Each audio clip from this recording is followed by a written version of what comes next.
दान धन सतगुरु तेरा आसरा।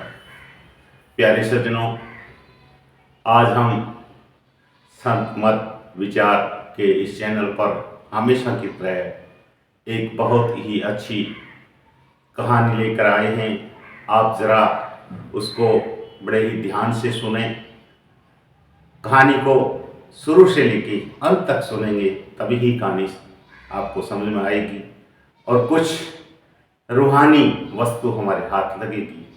वरना बटन दबाया और छोड़ दिया से कोई मतलब नहीं है। इससे अच्छा तो आप ना देखें तो ही अच्छा है।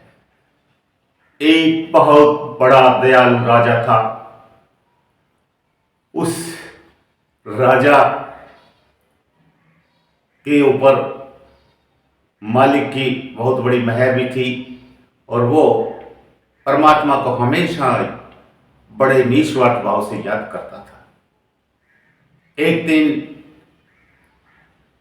परमात्मा उसकी दया मेहर करते हुए, उसके ऊपर दया मेहर करते हुए और उसके समर्पण को देखते हुए खुद प्रकट हो गए। राजा इतना दयालु था कि अपनी जनता को भी बड़े प्यार से रखना था और हर चीज में अपने से ज्यादा परोपकार की भावना लिए अपने जनता के लिए समर्पित था। जब परमात्मा प्रकट हुए तो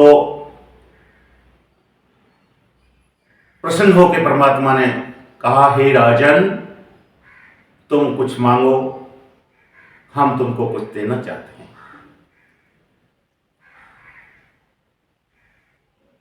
राजा ने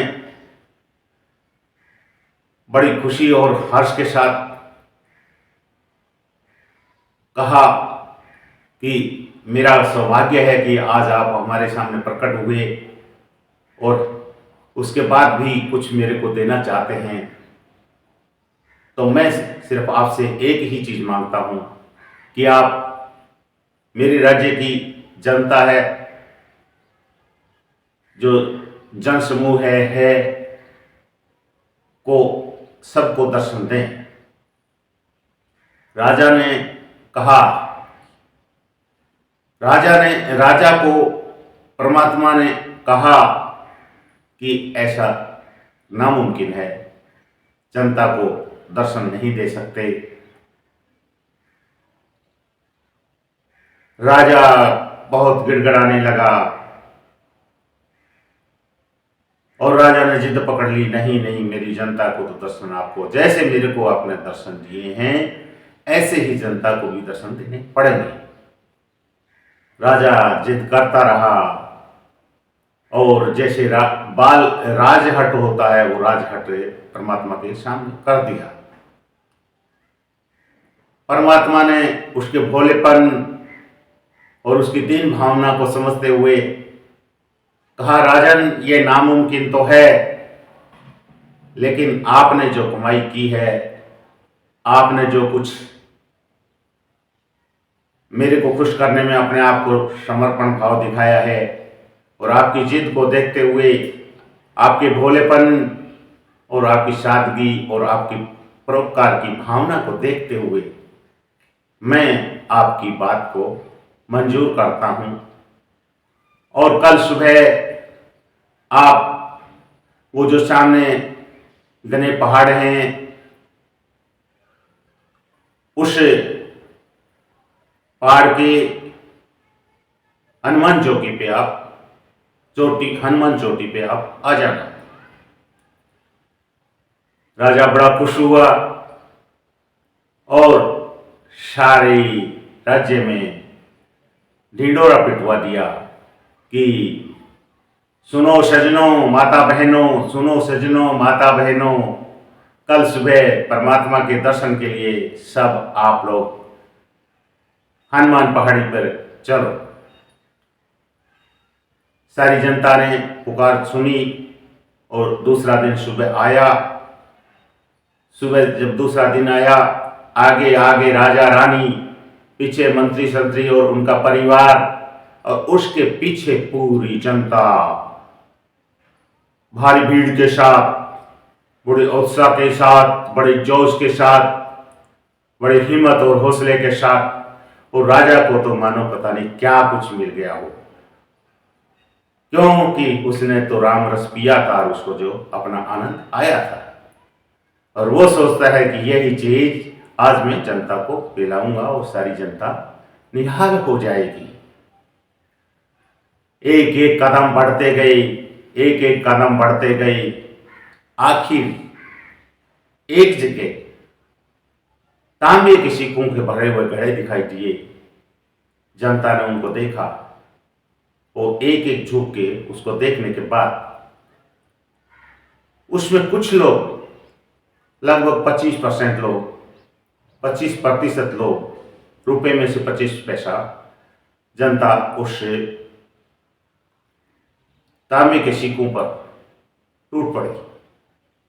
और राजा पीछे मुड़ के देखता है कि भाई कुछ जनता तो वापिस जा रही है, लेकिन कोई बात नहीं, कुछ तो मेरे साथ हैं।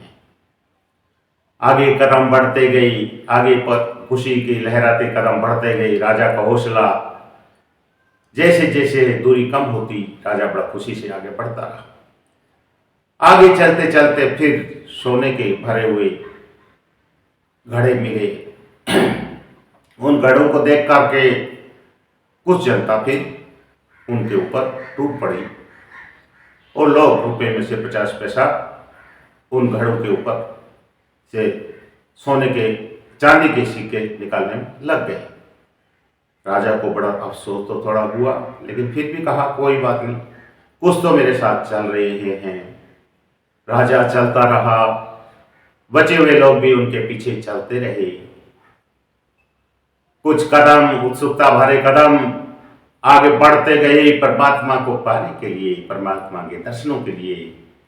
और जो कुछ आशिक थे वो भी साथ चल गए। चलते चलते आगे जब देखते हैं कि सोने के सिक्कों से भरे हुए कलश दिखाई दिए। सोने के कलश दिखाई देते ही राजा के परिवारजन भी उन सिक्कों में को संभालने में लग गए और उन सिक्कों को ले करके वापस चल दिए। राजा को कुछ अफसोस तो हुआ और रानी को कहा, देखो इनका दुर्भाग्य है, परमात्मा दर्शन के लिए बड़ी उत्सुकता से हमारा इंतजार कर रहे हैं और मेरा निवेदन उन्होंने बड़ा जिद के बाद मंजूर किया, लेकिन इनके भाग में यह नहीं है कि परमात्मा के दर्शन कर सकें। राजा और रानी दो रह गए, आगे बढ़ते रहे। आगे चलते चलते चलते हीरों से भरे हुए कलश दिखाई दिए। उन हीरों को देख करके रानी भी टूट पड़ी उन हीरों पर। जैसे औरतों का गहनों के प्रति एक प्राकृतिक सत्य, उनका जन्मजात खून में उनके ये एक आकर्षण होता है कि कुछ भी हो जाए, हीरे मिल जाएं तो वाह। रानी उनको इकट्ठा करती रही, अपनी झोलियां भरती रही और राजा के कहने के बाद भी राजा ने कहा, रानी आगे बढ़ो, ये हीरे मोती तो कुछ नहीं है, आगे चले। रानी भी रुक गई। आगे परमात्मा के पास राजा निराश होते हुए पहुंचता है और कहता है कि राजन, मैं बड़ा निराश हूं और आप मेरे जनता नहीं आ पाई, तो मैं उसके लिए क्षमा याचना करता हूं। राजा को परमात्मा ने कहा, मैंने पहले भी कहा था कि ये दुर्लभ दर्शन हर एक आदमी के नसीब में नहीं हो सकते, ये तो कोई भाग्य वाला ही ले सकता है। दुनिया वाले तो आशिक हैं धन माया के, ये तो नसीब लाखों में कोई एक होता है। ए सजनों, दुनियादारी के धन माया को छोड़ो और आगे बढ़ो, और राम नाम है वो किसी किसी के बिरले के ही भाग में आता है और सबके नसीब फूटे हुए हैं। दान दान सतगुरु तेरा ही आशा।